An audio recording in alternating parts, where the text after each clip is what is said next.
인생의 계절 중에서 가장 화려하고 풍요로운 시기라고 하면 40대를 꼽습니다. 20대는 많은 방황을 하기도 합니다. 30대는 또 치열한 인생의 탐색을 펼치고 모색을 펼칩니다. 그리고 마침내 삶의 기반이 좀 단단해지고 열매를 거두는 시기를 40대로 말합니다.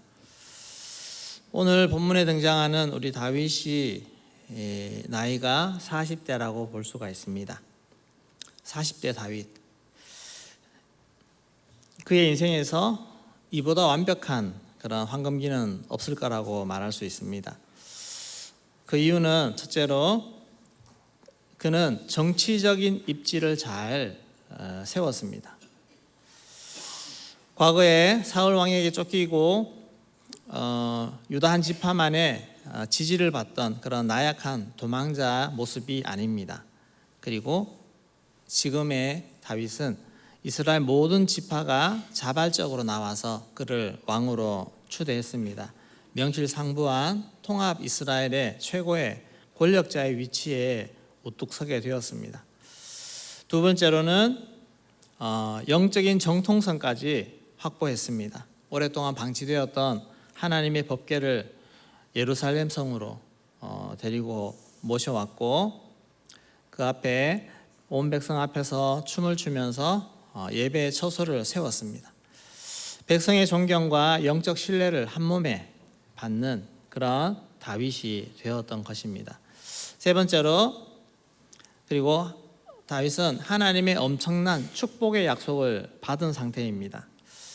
다윗은 마음으로 하나님의 성전을 짓고 싶다는 거룩한 소망을 먼저 아뢰었는데 하나님은 비록 성전 건축은 거절하셨지만 대신에 사무엘 7장에 다윗 언약을 통해서 다윗의 후손과 그 왕위를 영원히 견고하게 하시겠다고 하는 그런 파격적인 축복을 얻을 수가 있었습니다.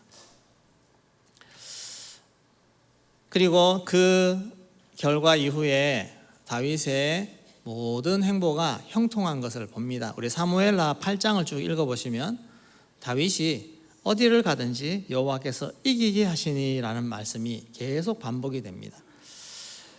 백전백승을 거두는 다윗입니다.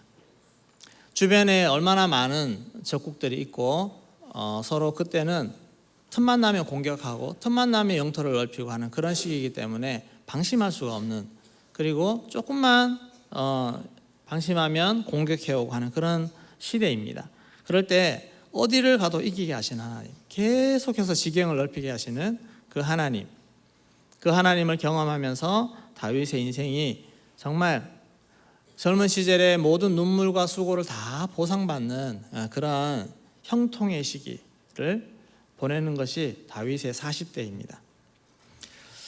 군대도 아주 강력해졌습니다.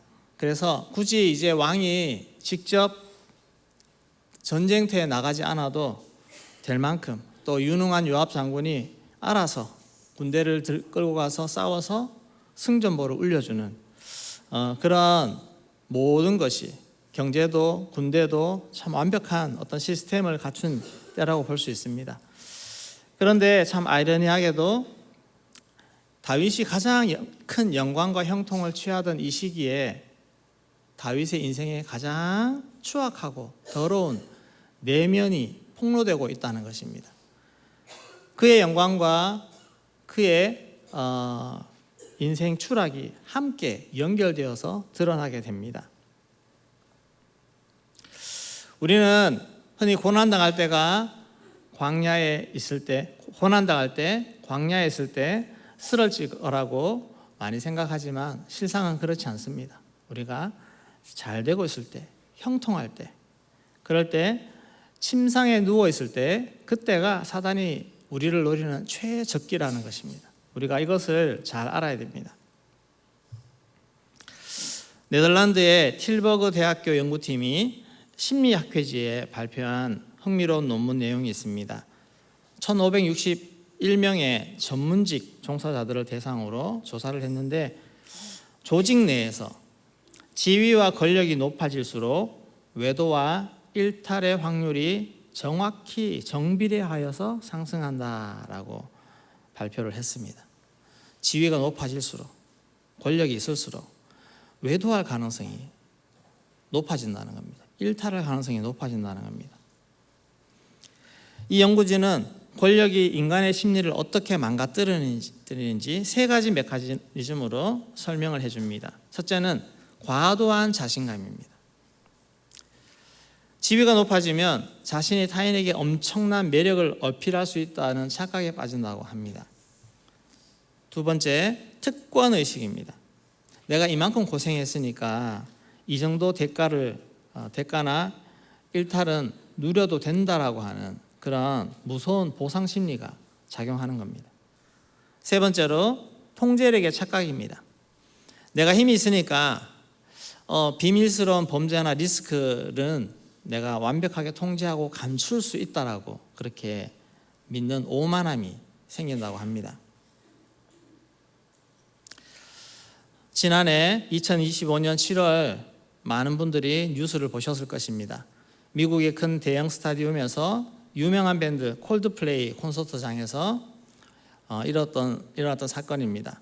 수만 명의 관객이 모여있는 그 현장에 대형 전광판 스크린에 남녀의 모습이 비쳤습니다. 다정하게 백허그를 하며 음악을 듣고 있는 그 모습이었는데, 전광판에 자신의 모습이 나오자 두 사람은 소스라치게 놀라며 고개를 숙이고 옷으로 얼굴을 가리고 하면서 그렇게 도망치듯 숨는 모습이 포착되었습니다. 이 수상한 반응을 네티즌들이 추격해 보았더니 놀랍게도 이 남자는 자산가치 1조 원이 넘는 유명 IT 기업 아스트로노머의 CEO였습니다. 유부남이었습니다. 앤디 바이런입니다. 그 여성은 같은 회사의 최고 인사 책임자였습니다. 이렇게 사내 불륜이 스크린을 통해서 전 세계에 생중계가 된 것입니다. 성공가도로 달리던 CEO와 그 임원은 이사회에 의해서 즉각 해고 처리를 당하고 그의 인생이 파멸 순간으로 빠지고 말았습니다. 성공의 정점에 이르렀을 때, 남들이 부러워하는 높은 자리에 있을 때 아무도 모르겠지라고 하면서 했던 그런 통제력, 그것은 착각 속에 빠질 수 있다는 것입니다. 그리고 인생은 무너집니다. 오늘 다윗이 바로 이 덫에 걸린 것입니다. 다윗을 범하는 것이 가만히 따져보면 다윗이 멀리 생각하고서는 할 수 없는 일입니다. 다 눈앞에 잠시 그렇게 저지른 범죄를 또 정신 차리고 보니까 일어난 일을 수습하기 위해서 그는 충성스러운 부하 우리아까지 죽이게 되는 그런 큰 일로 번지게 되는 것입니다. 그러면 정말 다윗이라고 하면 우리가 모두가 정말 하나님 앞에 신실했던 사람, 충성스러운 사람, 정직의 사람이라고 하는 이 다윗이 왜 40대라는 이 인생의 황금기에 이렇게 무너질까요? 두 가지로 보겠습니다. 첫째로, 사명의 자리를 지키지 못했습니다. 자리를 지키지 못했습니다. 마땅히 있어야 될 자리, 그 자리를 지키지 못했다는 것입니다. 사무엘하 11장 1절 말씀 같이 읽겠습니다.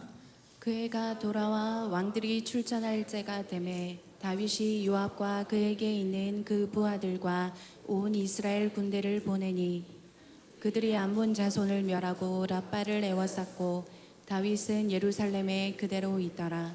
네, 1절 말씀은 다윗의 마음 상태를 어쩌면 고발하는 말입니다.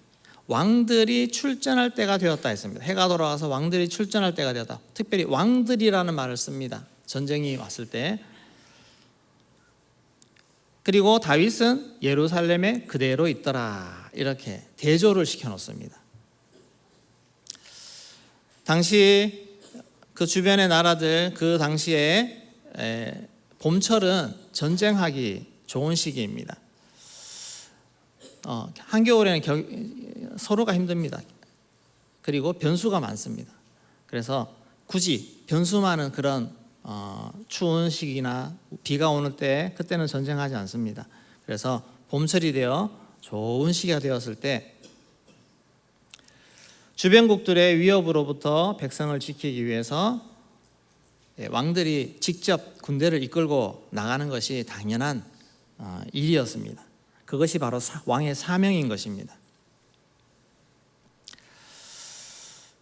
세상 왕들이나 장군들이 전쟁이 터지면 현장에 갑니다. 달려갑니다. 왜 그렇습니까?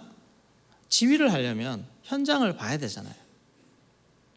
현장을 눈으로 봐야 정확한 전황을 파악하고 올바른 지시를 내릴 수가 있습니다. 6.25 한국전쟁이 6월 25일에 발발했습니다. 그때 도쿄에 있던 미 극동군 사령관 메가더 장군이 전쟁 발발 4일 만에 전용기를 타고 4월 29일에 수원 비행장에 도착했습니다. 그리고 그날 바로 집차를 타고 북한군의 포탄이 떨어지고 있는 영등포 인근 한강 인근 방어선 최전방까지 이동을 했습니다. 아직 한강을 넘어오지는 못하고 있는 그런 상황입니다. 거기서 직접 그 상황을 눈으로 살피고 그 현장을 봤습니다. 그리고 이 메가더의 머릿속에 인천 상륙작전이라고 하는 그런 작전 계획을 구상할 수 있었다고 합니다. 지도를 하려면, 지휘를 하려면 지도자는 현장을 봐야 됩니다. 현장에 있어야 됩니다. 다윗의 사명지가 어디입니까? 예루살렘 왕궁의 안락한 침상이 아닙니다. 침상에 거닐고 침상에 뒹굴다가 그렇게 일을 저지르는 거 아니겠습니까? 하나님이 그를 목동에서 왕으로 기름 부으신 이유는 하나님의 군대, 이스라엘 군대를 이끌고 영적으로 육적으로 열심히 치열하게 전투하여 싸우는 것입니다. 백성들의 의지를 돋우고 군사들을 독려해서 승리를 일궈내야 되는 것 아니겠습니까? 다윗의 군대가 아무리 강해도, 요압이 아무리 싸움을 잘 지도하고 잘해도 다윗은 그 현장에 나가야 되는 것입니다. 어느 순간부터 다윗은 전쟁터에 나가지 않았습니다. 그것은 사명의 자리를 이탈한 것입니다. 그러다 보니 간절함이, 그 전쟁하고 있는 현장을 봐보십시오. 내 마음이 같이 그 마음 속에서 기도가 나오지 않겠습니까? 근데 눈에 없으니까, 눈에 안 보이니까 관심도 없는 것입니다. 그의 간절한 기도가 사라지는 것입니다. 그의 관심사는 어슬렁거리면서 재미있는 것 없나? 그러다 보니 저 목욕하는 여인이 누구지? 이렇게 보는 것입니다. 사명의 자리를 비우는 순간 그 빈자리는 유혹으로 채워지게 되는 것입니다. 제가 40대에 대한 유혹으로 봤는데 40대뿐만 아니라 이런 것이 50대도 60대도 또 30대도 다 똑같은 것 같습니다. 우리는 어떻습니까? 그래도 우리 특별히 40대가 되면 많은 경제적인 부담을 안게 됩니다. 자녀들도 자라고 또 학비도 만만치 않지 않습니까? 교육비도 만만치 않습니다. 내 집 마련도 부담이 되고 노후 준비도 해야 될 것 같고 직장에 살아남기 위해서 정말 치열하게 경쟁을 해야 되고 실적을 남겨야 되고 사업을 한다면 하루하루 피말리는 그런 사업의 현장 속에서 얼마나 신경 쓸 게 많고 할 일이 많습니까? 그러다 보니 우리 마음에 이런저런 타협이 들어오지 않습니까? 하나님, 제 인생에 지금 너무너무 중요한 시기인데, 비상시기인데 좀 승진부터 하고 좀 사업부터 좀 궤도에 올려놓고 내가 지금 맡은 이 대형 프로젝트가 있는데 이것부터 좀 끝내놓고 그때 좀 예배들 잘 드리고 제자 훈련도 하고 헌신도 하고 좀 그렇게 하면 안 되겠습니까? 그런 마음들이 몰려오지 않겠습니까? 있어야 될 자리를 이탈하게 만드는 그런 많은 것들. 경제적으로는 부할 수 있습니다. 어느 때보다도 월급도 많이 받고 대우접도 잘 받고 다 할 수 있습니다. 그러나 우리의 마음은 점점 그런 상황 속에서 중요한 것을 놓치려고 하는 그런 유혹이 생긴다는 것입니다. 하나님이 우리에게 주신 우리가 지켜야 될 사명의 자리가 어디겠습니까? 어디가 우리 영적 전쟁의 현장이겠습니까? 바로 영혼들을 돌보는 자리입니다. 우리는 영혼을 마주하는, 영혼들을 대하는 이 사명을 놓치면 안 됩니다. 우리는 제자 되고 제자 삼는 그런 사명을 받은 자인데, 그 제자로서의 사명을 마주치는 부분을 우리가 놓쳐버리면 거기서부터 우리가 유혹이 들어오고 또 우리 인생이 발을 헛디딜 수 있는, 실족할 수 있는 그런 상황으로 빠질 수 있다는 것입니다. 특별히 영혼들은 직접 눈으로 봐야 됩니다. 마주해야 합니다. 그래야 내 마음이 하나님의 마음으로 그 영혼들을 볼 수 있고 내 마음이 주님의 마음을 가질 수가 있습니다. 낙심한 영혼, 연약한 영혼, 그 영혼들을 눈으로 봐야 주님 앞에 그 영혼들을 위해 기도하지 않겠습니까? 치열한 영적 전쟁의 최전방에 서 있어야 절박한 기도가 이렇게 나오는 것입니다. 여러분, 사명의 자리를 잘 지키시기를 소망합니다. 어떤 일이 있어도 내가 있어야 될 자리를 이탈하시면 안 됩니다. 이것을 잘 지키는 것이 우리가 하나님이 우리에게 주신 훈련입니다. 여러분, 사명의 자리를 벗어나서 죄의 가운데 죄의 열매를 내가 얻어서 그거 처리하느라고 고생하시겠습니까? 아니면 사명의 자리를 지키는데 좀 힘써 애써서 그 자리를 지켜내기 위해 애써 훈련하시겠습니까? 사명의 자리를 잘 지키는 훈련을 잘 하실 수 있기를 소망합니다. 그러면 뒤에 엄청난 죄의 열매 가운데 우리가 허덕이지 않습니다. 두 번째, 하나님이 연단하시는 것은 기도의 자리를 지키는 것입니다. 근데 다윗이 이 기도의 자리를 잘 지키지 못했습니다. 다윗이 무너진 두 번째 이유가 바로 기도의 자리를 놓쳤기 때문입니다. 물론 성경에 구체적으로 나오진 않지만 아마도 다윗이 이렇게 예루살렘 왕궁에 머물면서 예배는 드렸겠죠. 다윗이 그렇게 예배의 사람이니까. 그런데 그 예배가 어느 순간 형식적인 예배가 되고 종교의식이 되고 그렇게 되어버린 것 같습니다. 다윗에게 완전히 하나님과 관계가 끊어진 결정적인 한 가지가 바로 하나님과의 깊고 다윗의 특징이라고 할 수 있는 깊은 소통하는, 하나님과 소통하는 기도, 이것이 어느 순간 사라진 것입니다. 생각해 보십시오. 다윗이 바세바를 범행하는 그 죄가 성령 충만한 가운데 어느 순간 죄를 지을까요? 어제까지 막 은혜 충만하고 성령 충만하고 깨어 있다가 오늘 갑자기 그 유혹의 현장을 보고 훅 넘어가겠습니까? 절대 그렇지 않습니다. 여러분, 죄 가운데 넘어지는 것은 단순간에 되는 것이 아닙니다. 서서히 기도 시간이 줄고 서서히 말씀 보는 게 줄고 그러면서 마음의 무미건조함이 서서히 찾아오면서 영적인 민감성이 마비되어 보십시오. 그때 죄가 찾아오면 덜컥 잡습니다. 하나님 앞에서 사는 코람데오, 이 신앙이 희미해지니 눈앞의 유혹이 얼마나 무서운지 잠시 시력을 잃어버리고 그것을 붙잡는 것입니다. 그리고 다윗은 그 이후에도 정신 못 차리고 더 죄를 덮으려고 애쓰는 그런 모습을 보지 않습니까? 너무너무 다윗하고는 다른, 우리가 알고 있는 다윗하고는 너무 다른 모습을 보게 되는 것입니다.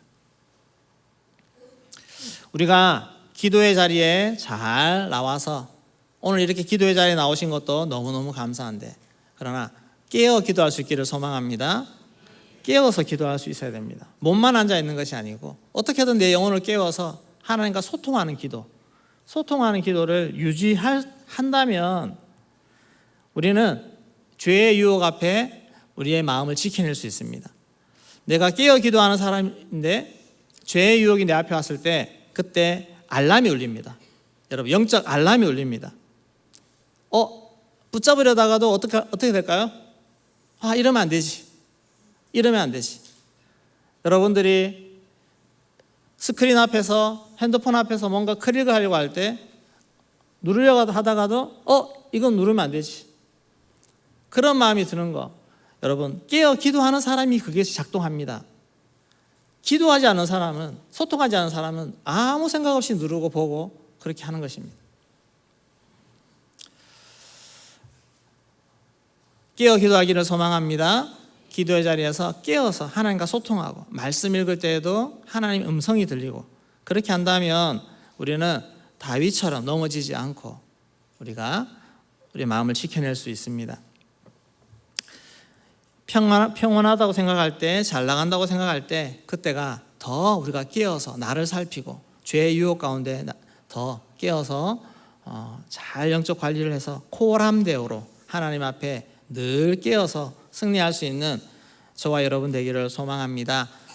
하나님이 다윗을 끝까지 살펴보십니다. 여러분 40대도 50대도 60대도 우리 평생 하나님은 우리를 살피시고 눈동자처럼 살피시고 우리를 연단해 가신 하나님이신데 여러분들 가운데서도 동일한 하나님의 은혜가 있기를 소망합니다. 사명의 자리를 잘 지키기를 소망합니다.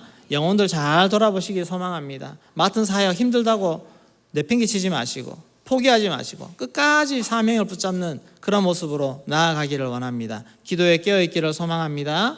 그렇게 나아갈 때 하나님의 놀라운 은혜가 우리와 함께 하시고 우리와 동행하시고 어디 가도 승리케 하시는 하나님 은혜를 주실 줄로 믿습니다.